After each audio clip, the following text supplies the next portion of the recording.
Hi, how are you doing? People are always asking me what I'm reading. Well, I read 4 newspapers a day. I read about 6 books a week. I read dozens of magazines and newsletters and, of course, stuff online. But right now I'm reading 2 books which are quite interesting. One is called The Social Animal by David Brooks, and it's got incredible reviews.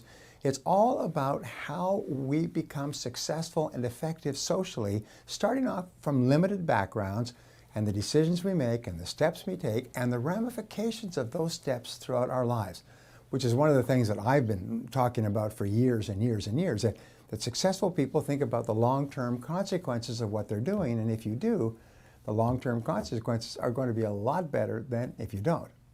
Now, the other book that I'm reading is quite interesting. It's called The Checklist Manifesto, and this is written by a doctor who worked in a hospital that had very high levels of mortality.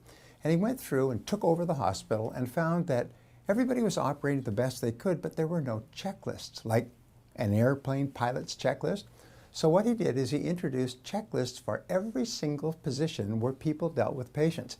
And their mortality rate, people dying in that hospital, dropped 90% in just about 6 months. What I found in life is the same thing. If you want to be successful, and this is why the book is so good, if you want to be successful, what you have to do is you have to prepare checklists for the things that you do over and over again, and checklists for the very important thing, and then make sure that the lists are correct and proper sequence, and then follow your checklist.